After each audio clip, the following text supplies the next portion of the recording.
தென்னாப்பிரிக்கா ஆப்கானிஸ்தான் அணிகளுக்கு இடையிலான கராச்சியில இன்று நடைபெற்ற 3வது லீக் ஆட்டத்தில் அபாரமாக ஆடிய தென்னாப்பிரிக்கா அணி இந்த போட்டியில ஆப்கானிஸ்தான் அணியை 107 ரன்கள் வித்தியாசத்தில் தென்னாப்பிரிக்கா வெற்றி பெற்றிருக்கிறது. டாஸ் வென்ற தென்னாப்பிரிக்கா முதல்ல பேட்டிங் செய்வதாக அறிவித்தாங்க. இதையடுத்து அந்த அணியின் தொடக்க வீரர்களாக டோனிஜி ஜோர்சி மற்றும் ரியான் ரிக்கல்டன் ஆகியோர் களமிறங்கினாங்க. இதுல டோனிஜி ஜோர்சி 11 ரன்ல அவுட் ஆனாரு.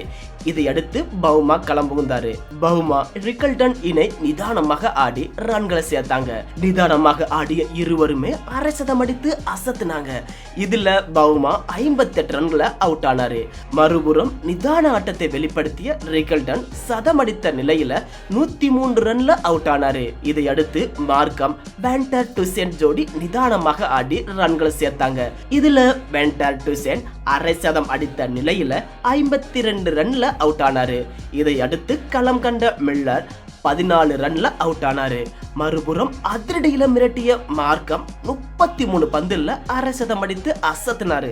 இறுதியில தென்னாப்பிரிக்கா அணி 50 ஓவர்ல 6 விக்கெட்களை இழந்து 315 ரன்ல குவித்தது. தென்னாப்பிரிக்கா தரப்புல அதிகபட்சமாக ரியான் ரிக்கல்டன் 103 ரன்ல அடிச்சாரு. ஆப்கானிஸ்தான் தரப்புல முகமது நபி 2 விக்கெட்களை வீழ்த்தினாரு. இதையடுத்து 316 ரன்கள் எடுத்தால் வெற்றி என்ற இலக்குடன் ஆப்கானிஸ்தான் களமிறங்கியது. தொடக்கம் முதலே தென்னாப்பிரிக்கா அணியின் பந்து வீச்சை சமாளிக்க முடியாமல் அடுத்தடுத்த விக்கெட்களை பறிகொடுத்தது ஆப்கானிஸ்தான். ஒருபுறம் ரஹமது ஷா தனது ரன் வேட்டையை தொடர்ந்த நிலையில மறுபுறம் அவருக்கு பக்கபலமாக நிற்க எந்த வீரரும் இல்ல.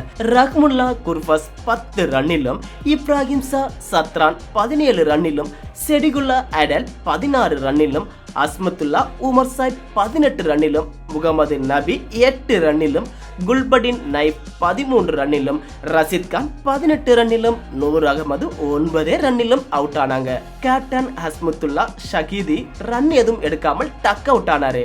ஒரு பக்கம் மளமளவென விக்கெட்டுகளை சரிந்தாலும் இறுதி வரை ஒற்றை ஆளாக ரஹ்மத் ஷா போராடினாரு. இறுதியில 92 பந்துகள்ல 9 பவுண்டரி, ஒரு சிக்ஸர் அடித்து 90 ரன்கள் எடுத்து ரபடா பந்து வீச்சில் கேட்ச் கொடுத்து அவுட் ஆனாரு. இதனை அடுத்து 43.3 ஓவர்ல ஆப்கானிஸ்தான் அணி அனைத்து விக்கெட்டுகளையும் இழந்து 208 ரன்கள் எடுத்தாங்க. இதன் மூலம் தென்னாப்பிரிக்கா அணி 107 ரன் வித்தியாசத்துல அபாரமாக வெற்றி பெற்றிருக்காங்க. தென்னாப்பிரிக்கா அணியின் சார்பில் அதிகபட்சமாக ரபடா 3 விக்கெட்டுகளை வீழ்த்திருக்கிறாரு. நியூசிலாந்து, இந்தியாவை தொடர்ந்து தென்னாப்பிரிக்கா தனது முதல் வெற்றியை பதிவு செஞ்சிருக்கிறாங்க.